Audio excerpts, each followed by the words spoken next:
D4U news देख रहे तमाम दोस्तों को दीपक भंडारी का नमस्कार। आज के न्यूज बुलेटिन में आपका स्वागत है। खेती बाड़ी बिल को लेकर देश में किसानों की ओर से किए जा रहे विद्रोह के बाद केंद्र सरकार डैमेज कंट्रोल में जुट गई है। केंद्र सरकार ने फैसला किया है कि जनता के बीच जाकर कृषि बिल से जुड़े झूठ और सच के बारे में किसानों को बताया जाएगा कि किस तरह उन्हें भ्रमित किया जा रहा है। पिछले कई सालों से अभी तक रबी फसलों के न्यूनतम समर्थन मूल्य यानी MSP की घोषणा हमेशा सितंबर के बाद होती रही है, लेकिन इस बार किसानों के विरोध प्रदर्शन और विपक्ष के आक्रामक रवैये को देखते हुए केंद्र सरकार ने संसद सत्र के बीच में ही इसकी घोषणा कर दी है। इंडियन मेडिकल काउंसिल रिसर्च यानी ICMR के सहयोग से भारत की बायोटेक लिमिटेड की ओर से बनाई जा रही वैक्सीन को लेकर ट्रायल किए जाने हैं। कोविड इंजेक्शन के ट्रायल में पंजाब के तीनों सरकारी मेडिकल कॉलेज भी सहयोग देंगे। बता दें कि इसके लिए हेल्दी वॉलंटियर को आगे आना होगा।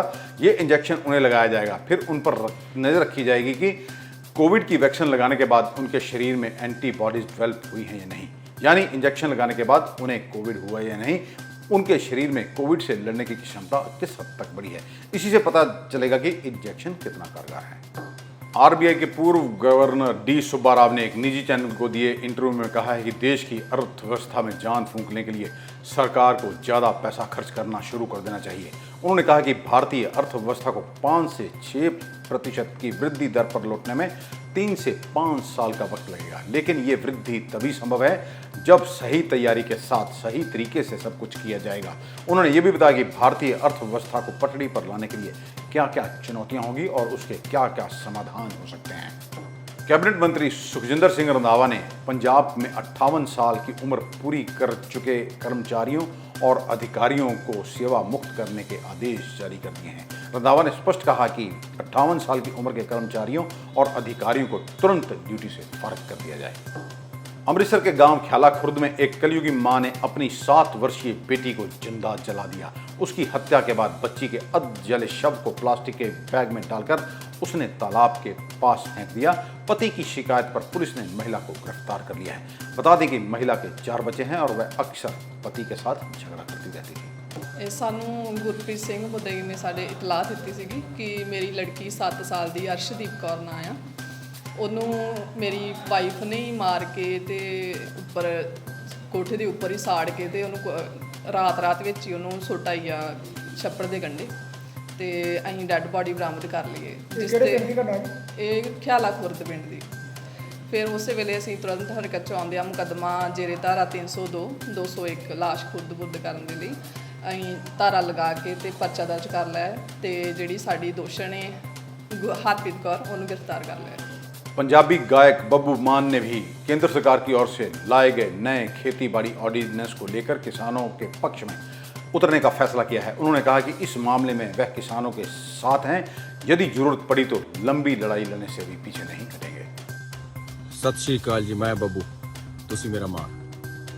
कलमा नूं आजो असला बना लिए, इकट्ठे होके पूंजीपति आज मूरे ला लिए।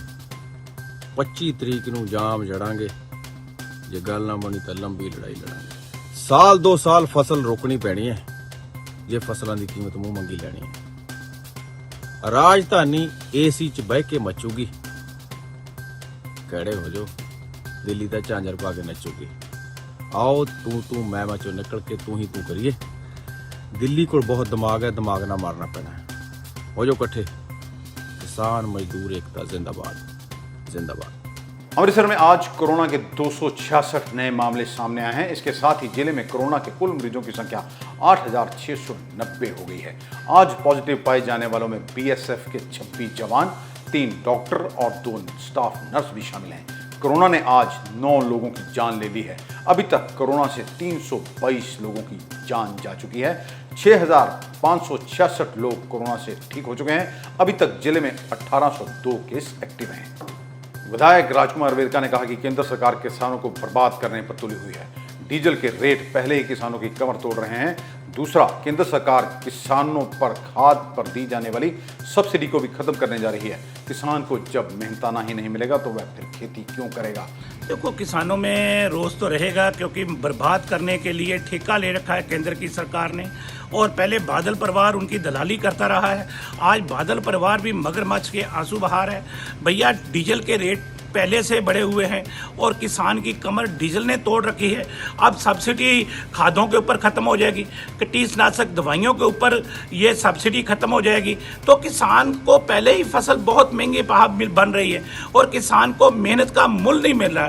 किसान जो खून पसीना बहा करके पूरे देश का पेट पालता है और उनकी हालत बद से बदतर है और शर्म आनी चाहिए केंद्र सरकार को और ये फौरी तौर पे एग्रीकल्चर बिल वापस लेना चाहिए। आज के लिए बस इतना ही। कल आपके समक्ष फिर हाजिर होंगे, तब तक के लिए नमस्कार।